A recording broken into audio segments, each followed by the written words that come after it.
أعوذ بالله من الشيطان الرجيم بسم الله الرحمن الرحيم الحمد لله وكفى وسلام على عباده الذين اصطفى أما بعد أعوذ بالله من الشيطان الرجيم بسم الله الرحمن الرحيم ذلك الكتاب لا ريب فيه هدى للمتقين صدق الله العظيم وقال النبي صلى الله عليه وسلم خيركم من تعلم القرآن وعلمه أو كما قال عليه الصلاة والسلام. محترم خواتین، الحمدللہ اس سے پہلے کے ہفتوں میں تعوذ اور تسمیہ کے بارے میں تفصیل گزر چکی ہے. چند باتیں رہ گئی ہیں، انشاءاللہ اس کو آج مکمل کر کے سورہ فاتحہ کی تفسیر شروع کی جائے گی. بسم اللہ الرحمن الرحیم کے بارے میں اس سے پہلے بھی پوری باتیں بتا چکے تھے کہ بسم اللہ الرحمن الرحیم جو ہے یہ قرآن کی آیت ہے یا نہیں ہے. اس پر تمام اہل اسلام کا اتفاق ہے کہ بسم اللہ الرحمن الرحیم جو ہے قرآن میں سورۃ النمل کا جز ہے. اور اس پر بھی اتفاق ہے کہ تمام علماء اس پر بھی اتفاق کیے ہیں کہ سورہ توبہ کے سوا ہر سورت کے شروع میں بسم اللہ لکھی جاتی ہے اور پڑھی جاتی ہے. اس میں کچھ اختلافات بھی بیان کر چکے تھے کہ بسم اللہ سورہ فاتحہ کا جز ہے یا تمام سورتوں کا جز ہے. اس میں ہمارا مسلک ہے، امام ابو حنیفہ رحمۃ اللہ علیہ فرماتے ہیں کہ بسم اللہ جو ہے صرف سورہ نمل کا جز ہے اور کسی سورت کا جز نہیں، بلکہ ایک مستقل آیت ہے جو ہر سورت کے شروع میں لکھی جاتی ہے. بسم اللہ الرحمن الرحیم کو دو سوروں کے درمیان میں جدائی پیدا کرنے کے لیے جو ہے بسم اللہ الرحمن الرحیم کو لکھی جاتی ہے. اب مثال کے طور پر قل اعوذ برب الفلق ہے، اس کے درمیان اس کے بعد کا سورہ قل اعوذ برب الناس ہے، تو دو سورتوں کو الگ کرنے کے لیے بسم اللہ الرحمن الرحیم لکھی جاتی ہے. اور یہ بھی بتایا جا چکا کہ ہر اہم کام سے پہلے بسم اللہ الرحمن الرحیم کو پڑھنا. اللہ تعالیٰ کا بھی قول ہے کہ اقرأ بسم ربک الذی خلق، کہ تم جو بھی پڑھو اپنے رب کے نام سے پڑھو. اور یہ بھی بتایا جا چکا کہ سب سے پہلے اللہ کے نبی صلی اللہ علیہ وسلم جو ہے بسمک اللہم لکھتے تھے، اس کے بعد بسم اللہ الرحمن الرحیم لکھنا شروع کیے. اور ہر اچھے کام سے پہلے بسم اللہ الرحمن الرحیم جو ہے کہہ لینا چاہیے، اس میں برکت ہے. اور قرآن کریم کی تلاوت سے پہلے اعوذ باللہ اور بسم اللہ پڑھنا یہ سنت ہے. اور درمیانی تلاوت میں یعنی اگر قرآن پڑھ رہے تھے، کوئی ضروری کام آ گیا، کسی سے بات کیے، پھر قرآن شروع کر رہے ہیں تو صرف تعوذ پڑھ لینا بھی کافی ہے. بسم اللہ الرحمن الرحیم بھی پڑھ لے سکتے ہیں. لیکن سورہ براءت جو 9ویں پارے میں ہے، 10ویں پارے میں کہ براءۃ من اللہ ورسولہ، اس کے شروع میں علماء فرماتے ہیں کہ اگر ہم جو ہے اس سے پہلے قرآن پڑھ رہے تھے کہ اب سورہ براءت شروع کرنا ہے، تو اس وقت جو ہے بسم اللہ الرحمن الرحیم نہیں پڑھنا ہے. اگر ہم قرآن شروع کر رہے ہیں سورہ براءت سے تو اس وقت اعوذ باللہ اور بسم اللہ دونوں پڑھنا چاہیے. لیکن اگر درمیانی تلاوت میں یعنی پہلے سے قرآن پڑھ رہے تھے، اب سورہ براءت شروع ہوئی، تو اس وقت جو ہے صرف اعوذ باللہ پڑھ لینا کافی ہے، بسم اللہ الرحمن الرحیم نہیں پڑھیں گے. یہ چند باتیں تھیں بسم اللہ الرحمن الرحیم کے بارے میں. اب آگے چلیں گے کہ سورہ فاتحہ، یہ سورہ فاتحہ جو ہے یہ مکی صورت ہے. یہ مکی صورت ہے. یعنی مکی اور مدنی میں کیا فرق ہے؟ علماء فرماتے ہیں جو صورت یا آیت ہجرت سے پہلے نازل ہوئی وہ مکی صورتیں یا مکی آیتیں کہلاتی ہیں، جو ہجرت سے پہلے نازل ہوئی. جو آیتیں یا جو صورتیں ہجرت کے بعد نازل ہوئی وہ مدنی کہلاتی ہیں، لیکن بعض کہتے ہیں کہ جو مکے میں نازل ہوئی وہ مکی صورتیں، جو مدینے میں نازل ہوئی وہ مدنی صورتیں، ایسا بھی بعضوں کا قول ہے۔ لیکن اکثر علماء یہ کہتے ہیں کہ مکی صورتیں وہ ہیں جو ہجرت سے پہلے نازل ہوئی، مدنی صورتیں وہ ہیں جو ہجرت کے بعد نازل ہوئی۔ یہ اصل مکی اور مدنی صورتوں کا فرق ہے۔ اور سورہ فاتحہ کیا ہے؟ سورہ فاتحہ جو ہے مکی صورت ہے، اس میں 7 آیت ہیں۔ بعض علماء کہتے ہیں کہ 8 آیت ہیں، یعنی بسم اللہ الرحمن الرحیم کو بھی بعض ملا لیتے ہیں، لیکن تمام امت کا اتفاق ہے کہ بسم اللہ الرحمن الرحیم الگ ہے اور سورہ فاتحہ الگ ہے، اور سورہ فاتحہ کی 7 آیتیں ہیں۔ اب سورہ فاتحہ اس کی 2 خصوصیات علماء بیان فرماتے ہیں۔ سورہ فاتحہ کی 2 خصوصیات علماء بیان فرماتے ہیں۔ بہت ساری خصوصیات ہیں، لیکن اس میں سے 2 جو ہے وہ عام خصوصیت ہے۔ سب سے پہلی خصوصیت یہ ہے کہ قرآن سورہ فاتحہ سے ہی شروع ہوتا ہے۔ قرآن جو ہے سورہ فاتحہ سے ہی شروع ہوتا ہے، یہ خصوصیت ہے۔ اور ایک عجیب بات کہ نماز بھی اسی سے شروع ہوتا ہے، سورہ فاتحہ سے۔ یہ اللہ کا عجیب ہمارے لیے ایک عجیب تحفہ ہے کہ قرآن بھی اسی سے شروع ہو رہا ہے اور نماز بھی اسی سے شروع ہو رہا ہے۔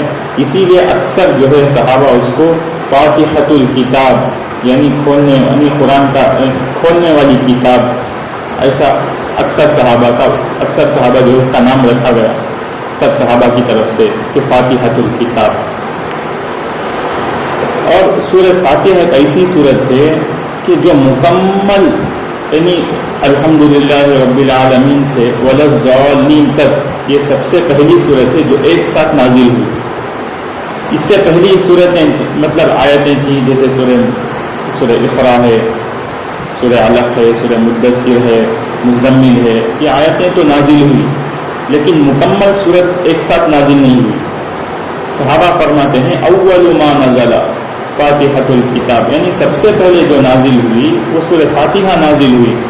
یعنی اس کا سب سے پہلے تو سب کو معلوم ہے کہ سب سے پہلے اقرأ بسم ربک الذی خلق نازل ہوئی، لیکن صحابہ کا کہنا یہ تھا کہ سب سے پہلے نازل ہوئی، اس کا مطلب یہ ہے کہ پوری صورت ایک ساتھ جو نازل ہوئی وہ سورہ فاتحہ ہی ہے جو سب سے پہلی نازل ہوئی۔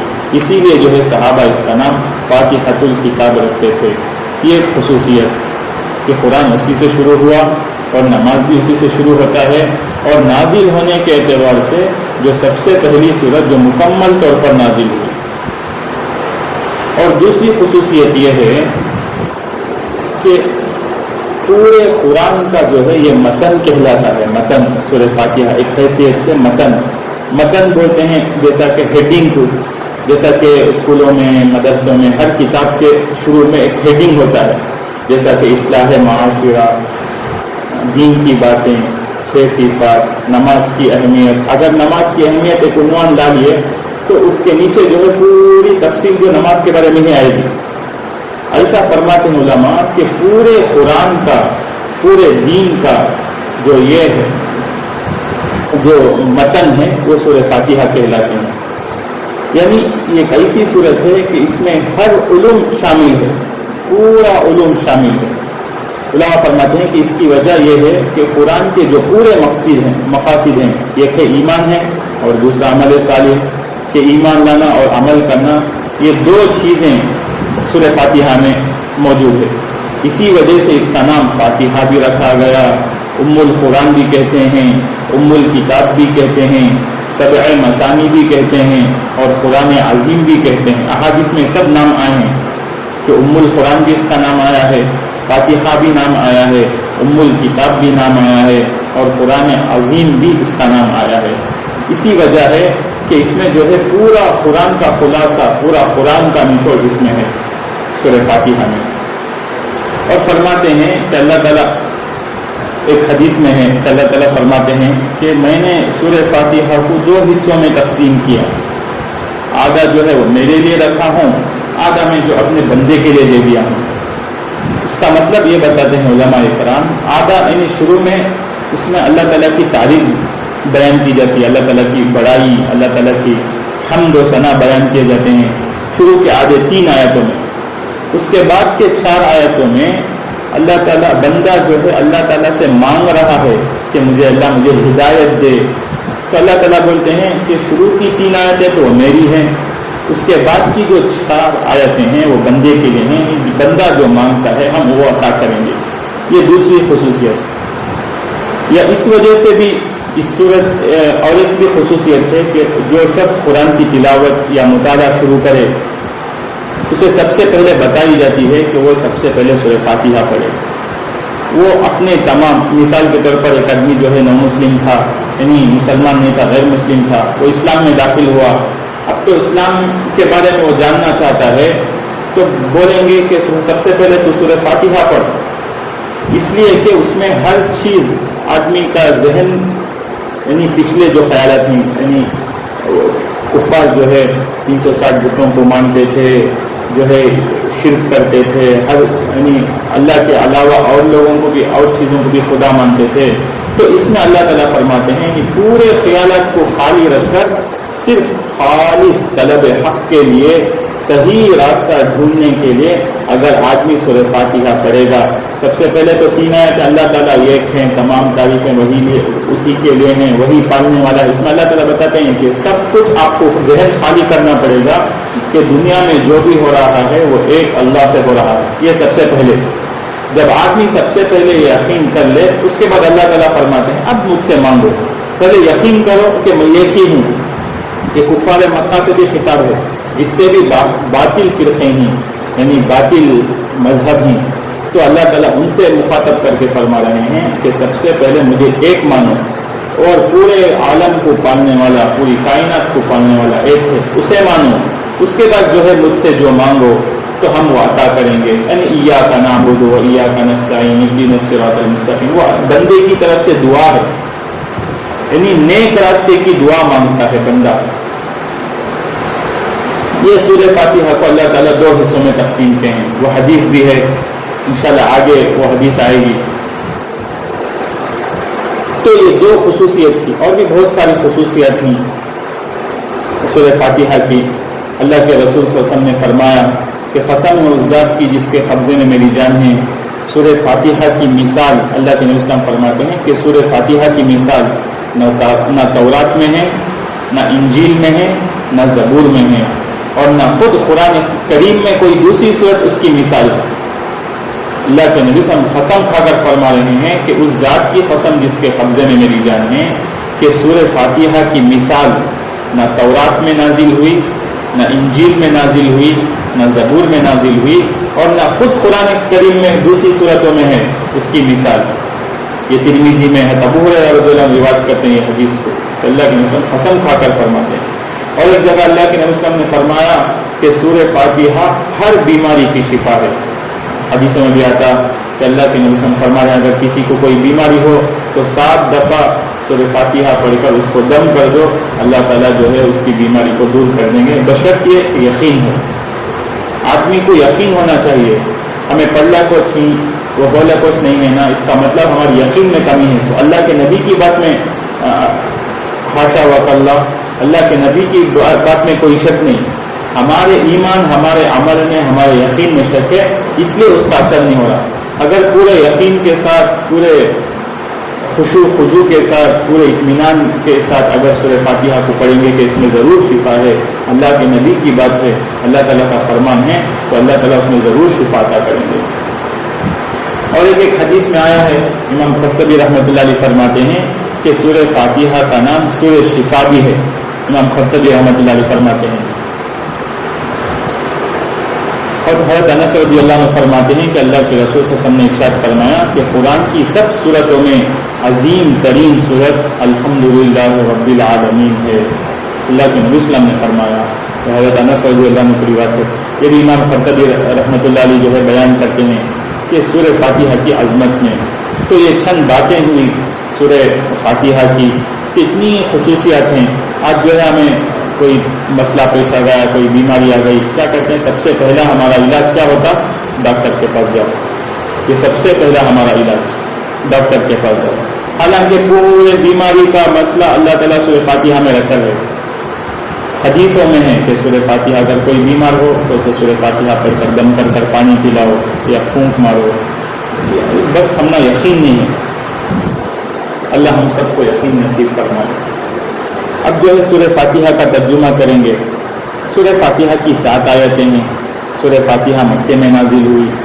مکے میں نازل ہونے کا مطلب یہ ہے کہ ہجرت سے پہلے نازل ہوئی۔ بسم اللہ الرحمن الرحیم، شروع کرتا ہوں اللہ کے نام سے جو بڑا مہربان، جو بے حد مہربان، نہایت رحم کرنے والا ہے۔ یہ بسم اللہ الرحمن الرحیم کا ترجمہ۔ الحمدللہ رب العالمین، الحمد سب تعریفیں، للہ اللہ ہی کے لیے ہیں، رب العالمین جو پالنے والا، سارا جہاں، سارے جہاں کا پالنے والا، رب پالنے والا، عالمین سارے جہاں کا۔ پہلے ترجمہ کر لیں گے، اس کے بعد جو ہے اس کی تفسیر کریں گے۔ الرحمن الرحیم، رحمان رحیم اس سے پہلے بھی گزر چکا ہے کہ بے حد مہربان، نہایت رحم کرنے والا۔ مالک یوم الدین، مالک ہے روز جزا کا، روز جزا یعنی قیامت کے دن کا، یوم الدین قیامت کے دن کا مالک ہے۔ ایاک نعبد و ایاک نستعین، تیری ہی ہم بندگی کرتے ہیں اور تجھ ہی سے مدد چاہتے ہیں۔ اب یہاں سے بندہ جو ہے اللہ سے دعا مانگ رہا ہے، اے اللہ ہم تیری ہی بندگی کرتے ہیں اور تجھ ہی سے مدد چاہتے ہیں، تجھ ہی سے مدد مانگتے ہیں۔ اہدنا الصراط المستقیم، اب تو کیا کر، بتلا ہم کو سیدھا راستہ، دکھا ہم کو سیدھا راستہ، سکھا ہم کو سیدھا راستہ۔ صراط الذین انعمت علیہم، ان لوگوں کا راستہ جن پر تو نے فضل فرمایا، جن پر تو نے انعام فرمایا۔ کون سا انعام؟ جن کو تو نے دین کی نعمت عطا فرمائی، وہ انعام۔ غیر المغضوبی، وہ لوگوں کا راستہ نہیں جن پر تیرا غصہ نازل ہوا، ان لوگوں کا راستہ نہیں۔ غیر المغضوب علیہم، نہ ان لوگوں کا راستہ جن پر تیرا غضب نازل ہوا، اور نہ ان لوگوں کا راستہ ولا الضالین جو گمراہ ہوئے۔ سب تعریفیں اللہ ہی کے لیے ہیں جو پالنے والا، سارے جہاں کا۔ الرحمن الرحیم، بے حد مہربان، نہایت رحم والا۔ مالک یوم الدین، مالک ہے روز جزا کا، مالک روز جزا کا۔ ایاک نعبد و ایاک نستعین، تیری ہی ہم بندگی کرتے ہیں اور تجھ ہی سے مدد چاہتے ہیں۔ اہدنا الصراط المستقیم، بتلا ہم کو سیدھا راستہ۔ صراط الذین انعمت علیہم، ان لوگوں کا راستہ جن پر تو نے فضل فرمایا۔ غیر المغضوب علیہم ولا الضالین، ان لوگوں کا راستہ نہیں جن پر تیرا غضب، غصہ نازل ہوا اور جو گمراہ ہوئے، ان لوگوں کا راستہ نہیں۔ یہ ہوا ترجمہ۔ اب اس کا خلاصہ ترجمہ کیا ہے؟ تفسیر کہ الحمدللہ رب العالمین، سب تعریفیں اللہ ہی کے لیے ہیں جو مربی ہیں، یعنی ہر عالم کے پالنے والے ہیں۔ ہر عالم بولے تو صرف انسانوں کا ایک عالم ہم لوگوں کو معلوم، اب جنات کا بھی ایک عالم ہے، فرشتوں کا ایک عالم ہے، جو ہے جانوروں کا ایک عالم ہے، کئی سارے عالم ہیں جو ہمارے ذہن میں بھی اس کا خیال بھی نہیں، وہم بھی نہیں، اتنا بڑا اللہ تعالیٰ دنیا بنا کر ہے۔ تو سارے عالم کا، صرف دنیا کا نہیں، سارے عالم کا رب وہ ہے۔ مثلا عالم ملائکہ، فرشتوں کا ایک عالم ہے، عالم انسان ہے، عالم جن ہے، یہ تمام عالم کو پالنے والا اللہ ہے، اسی کے لیے سب تعریفیں ہیں، سب تعریفیں اسی کے لیے ہیں۔ اور الرحمن الرحیم، جو بڑے مہربان، نہایت رحم والے ہیں۔ مالک یوم الدین، جو مالک ہے روز جزا کا، یعنی روز جزا مطلب قیامت کے دن کا، جس میں ہر شخص جو ہے اپنے عمل کا بدلہ پائے گا۔ اگر اچھا کام کیا ہے تو اچھے عمل کا بدلہ پائے گا، اگر برا کام کیے ہیں تو برے کام کا بدلہ پائے گا۔ ایاک نعبد و ایاک نستعین، اب بندہ جو ہے اللہ تعالیٰ سے مدد مانگتا ہے، ہم آپ ہی کی عبادت کرتے ہیں اور آپ ہی سے درخواست کرتے ہیں مدد کی۔ اہدنا الصراط المستقیم، ہم کو سیدھا راستہ چلا، یعنی کون سا راستہ؟ تو اللہ تعالیٰ دوسری جگہ قرآن میں فرماتے ہیں کون سا راستہ سیدھا راستہ، انعمت علیہم والا راستہ۔ تو قرآن میں ایک آیت ہے، من النبیین اولئک الذین انعم اللہ علیہم من النبیین والصدیقین والشہداء والصالحین، وہ لوگ ہیں جن پر اللہ تعالیٰ انعامات نازل فرمائے. کون؟ نبی، صدیقین، شہداء، نیک لوگ. تو اللہ تعالیٰ فرما رہے ہیں کہ تم مانگو ان لوگوں کا راستہ جن پر ہم نے انعامات نازل کیے، انعامات بخشے، جو صحیح راستے پر چلے اور ہمارے پاس آئے اور ہم نے ان کو بے حد انعامات سے نوازا. وہ کون ہیں؟ انبیاء ہیں، صدیقین ہیں، صحابہ ہیں، شہداء ہیں، صالحین ہیں. تو یہ نیک لوگ، یہ لوگوں کا راستہ ہم کو مانگنا ہے. ان لوگوں کا راستہ نہیں جن پر اللہ کا غضب نازل ہوا، جو اللہ کی نافرمانی کیے اور جھوٹے راستے پر چلے. یا تو وہ لوگ جھوٹے راستے پر دو وجہ سے چلے. پہلی وجہ یہ کہ ہم نہ معلوم نہیں، اس کے واسطے ہمیں غلط راستے میں چلے، ان لوگوں کو بھی عذاب ہے. اور ایک جان بوجھ کر، جیسے منافقین تھے کہ وہ جان بوجھ کر جو ہے والظالمین کے راستے پر چلے، غیر المغضوب علیہم، کہ معلوم تھا ان لوگوں کو کہ یہ بات حق ہے، کہ اللہ کے نبی حق ہیں، پھر بھی جان بوجھ کر جو ہے وہ نیک راستہ چھوڑے. تو یہ دونوں کا تذکرہ اللہ تعالیٰ فرماتے ہیں. اس میں دو کیٹیگری کے لوگ آتے ہیں. ایک جو ہے جاہل لوگ جن کو کچھ بھی معلوم نہیں، غلط راستے پر چل رہے ہیں، ان لوگوں کا راستہ بھی غلط ہے. اور جو جان بوجھ کر اللہ کو چھوڑ کر دوسرا راستہ اختیار کرنے، ان لوگوں کا راستہ بھی غلط ہے. تو یہ فرما کر فرماتے ہیں کہ ان دونوں کیٹیگری کے لوگوں کا راستہ ہم لوگوں کو نہیں چننا ہے، انعمت علیہم والا راستہ ہم لوگوں کو چننا ہے. یہ ہوا ایک خلاصہ ہوا سورہ فاتحہ کا. اب سورہ فاتحہ کے کچھ مضامین ہیں. علماء فرماتے ہیں اس میں چند باتیں ہیں کہ الحمد سے کون مراد ہے، للہ سے کیا مراد ہے، رب العالمین سے کیا مراد ہے. اب پہلے بھی بتایا جا چکا کہ سورہ فاتحہ 7 آیتوں میں ہیں، جن میں پہلی 3 آیت میں اللہ تعالیٰ کی حمد و ثنا ہے، اور آخری 3 آیتوں میں انسان کی طرف سے دعا درخواست کا مضمون ہے، جو اللہ تعالیٰ نے اپنی رحمت سے انسانوں کو سکھایا ہے کہ اے میرے بندے اور اے میرے بندیاں، کہ تم کو اگر مجھ سے مانگنا ہے تو اس طرح مانگو. یعنی پہلے علماء فرماتے ہیں کہ اللہ تعالیٰ دعا مانگنے کا طریقہ سکھایا سورہ فاتحہ میں. سورہ فاتحہ میں دعا مانگنے کا طریقہ سکھایا. کہ دعا مانگنے کا طریقہ کیا ہے؟ اللہ تعالیٰ بندوں کو سکھا رہے ہیں کہ پہلے تمہیں میری تعریف کرو، الحمدللہ رب العالمین الرحمن الرحیم مالک یوم الدین. اس کے بعد اپنی عاجزی ظاہر کرو، اللہ ہم تیرے ہی پاس مدد مانگتے ہیں، تیرے سوا کوئی نہیں. اس کے بعد اپنی ضرورت مانگو، اللہ ہم کو ان لوگوں کا راستہ دکھا جو جن پر تو نے انعامات نازل کیے ہیں. یہ اللہ تعالیٰ اپنے بندوں کو سکھا رہے ہیں کہ دعا اس طرح مانگنا چاہیے.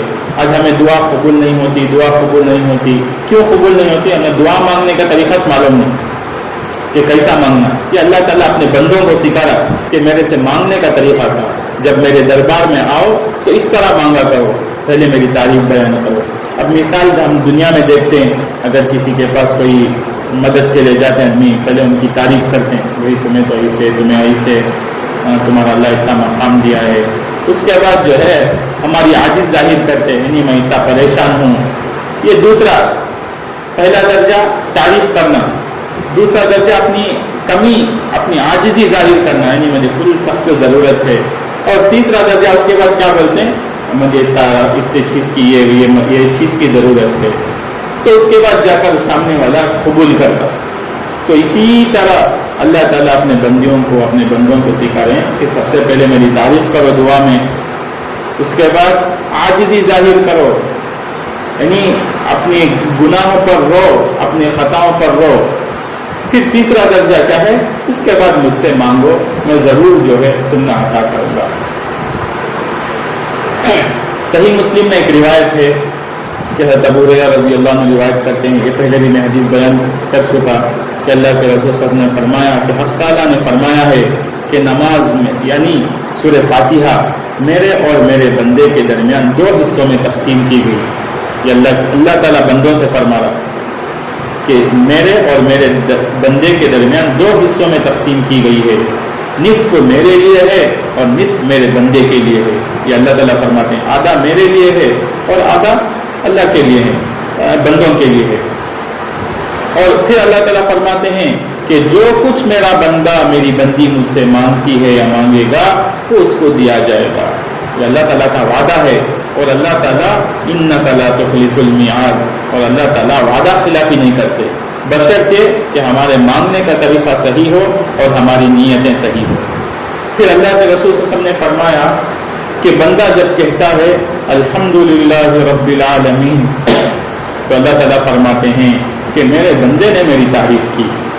اللہ تعالیٰ مخاطب ہو رہے ہیں بندے سے، جب نماز میں کہتا ہے تب، یہ نماز کی حدیث ہے، جب بندہ کہتا ہے الحمدللہ رب العالمین، تو اللہ تعالیٰ فرماتے ہیں حمدنی عبدی، کہ میرے بندے نے میری تعریف کی۔ پھر بندہ جب کہتا ہے، بندی جب کہتی ہے کہ الرحمن الرحیم، تو اللہ تعالیٰ فرماتے ہیں میری بندی نے میری تعریف و ثنا کی، اس میں بھی تعریف ہی ہے الرحمن الرحیم، میری بڑائی بیان کی۔ پھر جب بندی یا بندہ کہتا ہے کہ مالک یوم الدین، تو اللہ تعالیٰ فرماتے ہیں کہ میری بندی نے میری بزرگی بیان کی، میری بڑائی بیان کی۔ یہ تینوں تعریفیں اللہ ہی کے لیے ہیں۔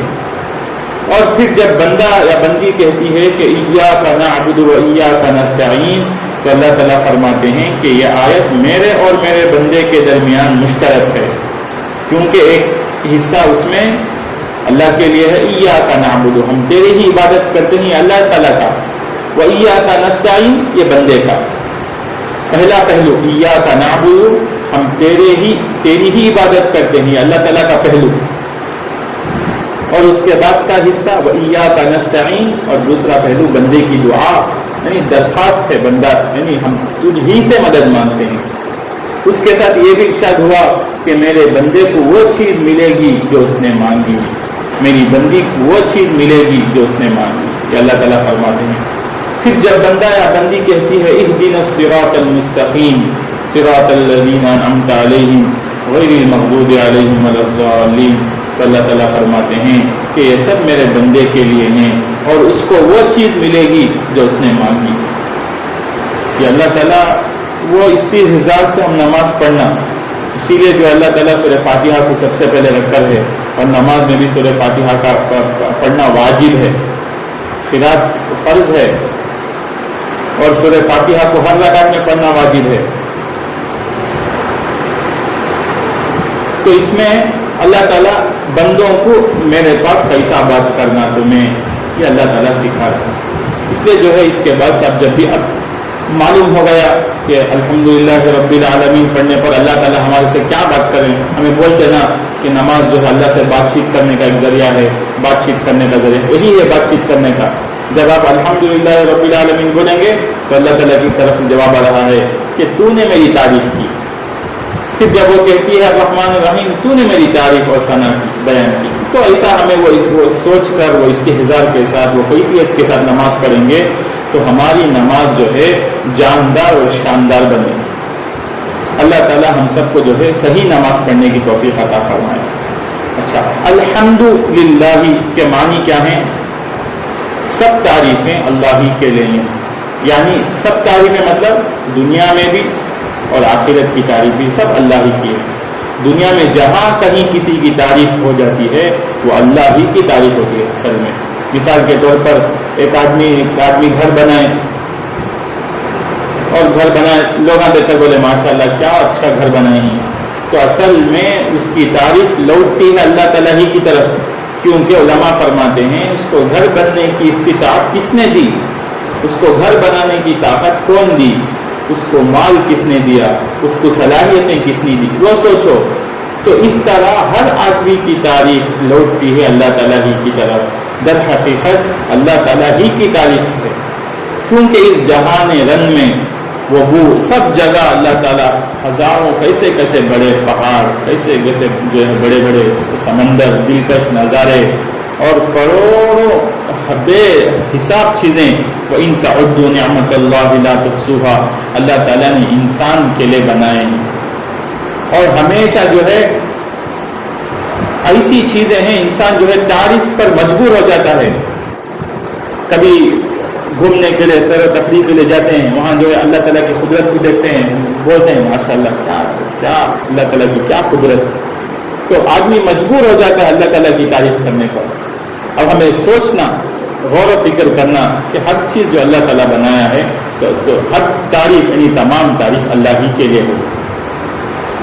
اس نے کیسے بنایا، آسمان کو کیسے بنایا، زمین کو کیسے بنایا، اور اس کو کیا انداز سے چلا رہا ہے۔ اللہ تعالیٰ قرآن میں فرماتے ہیں الم تر ان اللہ سخر لکم ما فی السماوات وما فی الارض، کیا تم نہیں دیکھتے کہ میں نے زمین اور آسمان کو تمہارے لیے بنایا نہیں بلکہ بنا کر اس کو تمہارے کاموں میں چلا رہا ہوں۔ ایسا نہیں اللہ تعالیٰ سورج کو بنا کو چھوڑ دیا، نہیں، سورج باقاعدہ روزانہ روشنی دے رہی ہے، اور ایسا نہیں کہ چاند کو بنا کو اس کے حالت میں چھوڑ دیا، نہیں، چاند جو ہے روزانہ اس کی روشنی دیتی ہے رات میں، اور روزانہ جو ہے دنیا کے ارد گرد گھومتی ہے، ہر مہینے میں ایک مرتبہ دنیا کا چکر لگاتی، سورج سال میں ایک مرتبہ دنیا کا چکر لگاتی، یہ اللہ تعالیٰ کی قدرت۔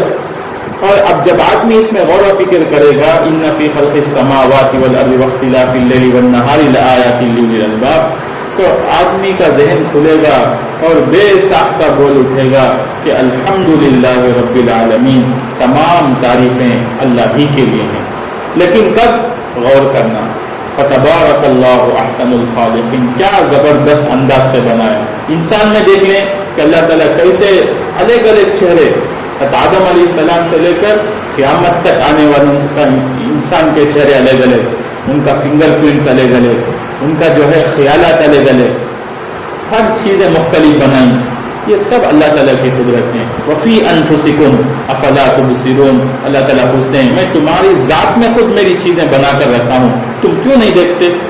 افلا ينظرون الى الابل كيف خلقت، اونٹ کو دیکھو میں نے کیسے بنایا ہے، والى الجبال كيف سطحت، پہاڑوں کو دیکھو کہ میں نے اس کو کیسے گاڑا ہے، والى الارض كيف سطحت، زمینوں کو دیکھو کہ میں نے اس کو کیسے بچھایا ہے، پہاڑوں کو دیکھو والى الجبال كيف نصبت، میں نے اس کو کیسے گاڑا ہے۔ یہ سب اللہ تعالیٰ کی نعمتیں، اللہ تعالیٰ کی قدرت۔ اب جب یہ چیزوں پر ہم غور کریں گے تو بے ساختہ بول اٹھیں گے فَلِلَّهِ الْحَمْدُ رَبِّ الْعَالَمِينَ، کہ تمام جہانوں کی تعریف، ہر تعریف اللہ ہی کے لیے ہے۔ یہ اصل تعریف ہی ہے کہ دنیا میں بھی اور آخرت میں بھی کئی ساری اللہ تعالیٰ کی قدرت ہے جو ہم لوگوں کو معلوم نہیں۔ یہ الحمدللہ ہوا کہ رب العالمین، یعنی تمام جہانوں کا رب، پالنے والا۔ کون سے تمام جہان؟ ابھی بولے کہ الحمد میں تو ہر تعریف اللہ ہی کے لیے ہیں، مطلب عالم انسان کو بھی اس نے بنایا، عالم جن کو بھی اس نے بنایا، عالم حیوان کو بھی بنایا، بے شمار عالم ہی اللہ تعالیٰ بنایا۔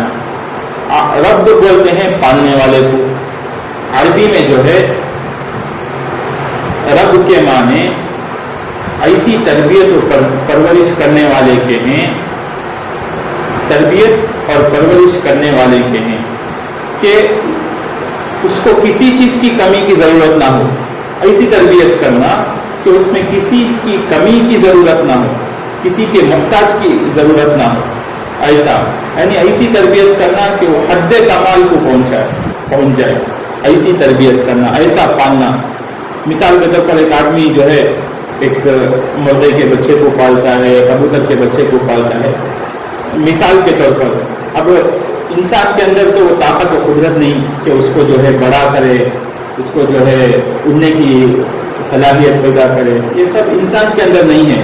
اگر انسان بس اس کو کھلاتا پلا سکتا ہے، لیکن بدن کے اندر کی چیزوں کی طاقت وہ انسان کے بس میں نہیں ہے۔